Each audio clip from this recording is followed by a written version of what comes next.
Let's talk about the sine rule. So it's given by this rule right here. And so the small a just represents the sides of the triangle. So here we have small a, small b, small c. And this big A, right, represents the angles within the triangle. And if you look at this triangle, the big A, the angle, opposite to it has the side small a. Okay. Same thing with the B.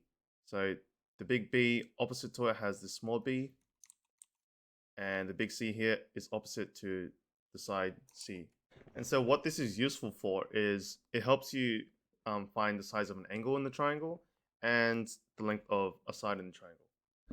So here we're asked to find the value of x in this triangle, and we'll be using sine rule for this. So the way sine rule works, right, is you want to write the side and sine of the angle opposite to it. So if you look at x, right, the angle that's opposite to it is 80 degrees. Okay.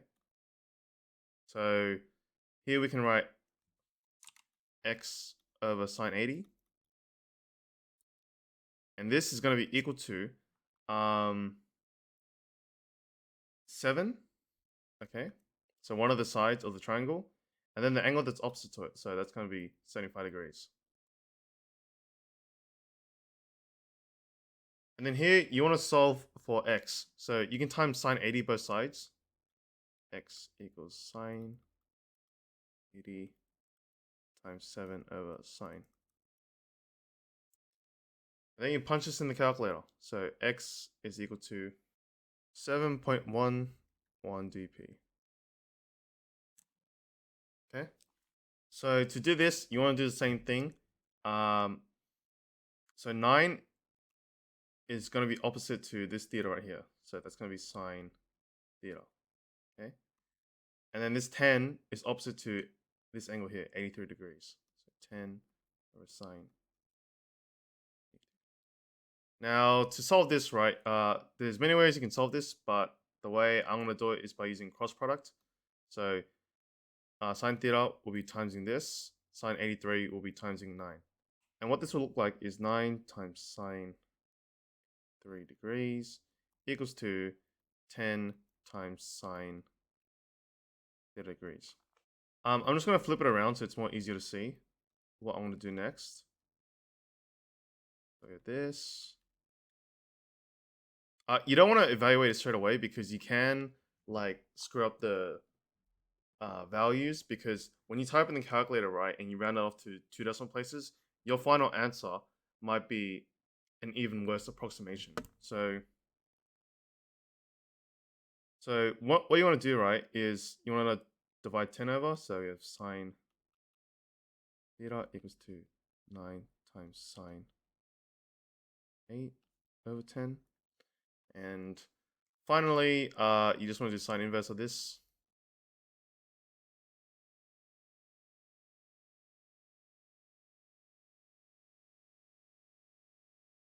And then punch this in the calculator.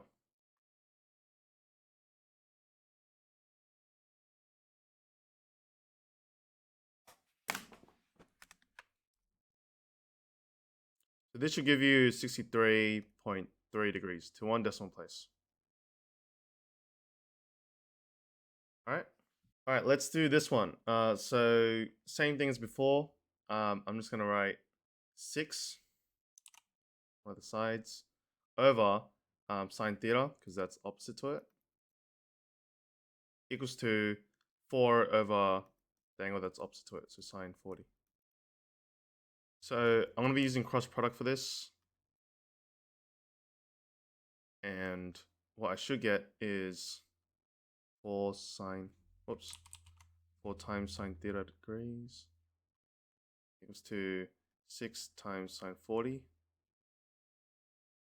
Okay. If you write the flip version, that's fine. Just I'm just writing like this because it'll be more easier to see the solution. So sine theta is equal to 6 times sine 40 over 4, and then you can do sine inverse. So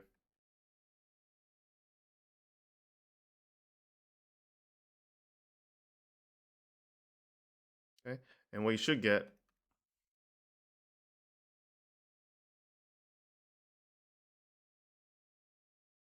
what we should get is this. Now, we're not done here because here it says theta is obtuse. This is not obtuse, okay? So to make it obtuse, you want to find the supplementary angle to this. And we can do this because in one of my videos, I think it was obtuse angles and exact values, we learned that sine theta is equal to sine 180 minus theta. Okay? So I can just use the supplementary angle of this. And so not only is sine theta equal to this, but it's also equal to its supplementary, so 105.4 degrees. And I don't have enough space, but I'll write the final statement here. Theta is equal to 105.4 degrees. And yeah, that's sine rule.